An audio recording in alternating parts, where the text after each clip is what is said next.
Hello, scholars. So we've already talked a little bit about the structure of DNA. So I want to kind of go into depth of what a DNTP is so that you guys can kind of see what the Sanger method is all about.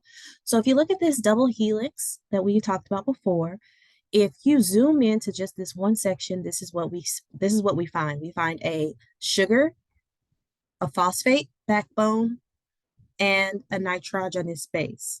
And these bases can be either A, T, C, or G. And up close, those bases look just like this. Okay. So these little these sugar is are attached directly to those bases, and the sugar is also attached to that phosphate backbone, the phosphate group. Okay, and we call these DNTPs or deoxynucleic triphosphide um, triphosphides. Now, over here, what you'll see is this is how they link up. So an A always links up with a T, because that's why you see this green and pink together. And the C always links up with the G. That's why you see these two colors together here. Okay. The other thing I want you to know is that this is the norm, the DNTPs. This is what we normally have in our DNA, but scientists have figured out a way to make what we call ddNTPs, which are shorter versions of DNTPs, because if you'll see up close, instead of that oxygen group, they don't have that oxygen group. So there's no ability for them to bind like you see here, like they're binding to with that oxygen group. So they don't have that. They just have the hydrogen, which allows them to create these shorter or truncated versions of our DNTPs, right? Called DNTPs.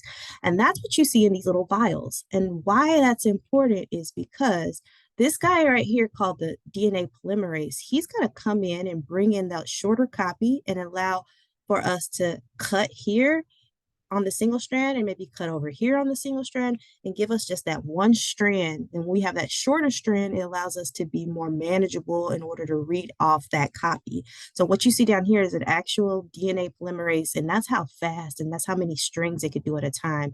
When it takes that single strand, it binds to it, and then it pulls in the ddNTP as it's basically like as its relative or as its copy to copy that piece of or segment of DNA.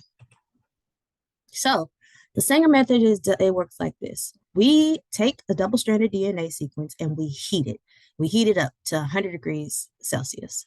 And then we're going to cool it down. Why are we heating it? We're heating it so that it can become single-stranded. So once it becomes single-stranded, now it's important to cool it down so we don't denature it. The next thing we're going to do is we're going to take a DNA polymerase and copy it like we just saw before. And that's what you see right here, making a copy of itself. Then the ddNTP can come along and kind of create that double strand again. That's why it's creating that copy of itself. And in the case, it could be either A, T, C, or G. Remember, A binds with T, C binds with G. Then we're going to end up with a shorter radioactive strand so that when we pull it through this little gel-like substance, it will allow us to read it off on this X-ray. And that reading process is known as base calling. And that's the Sanger method.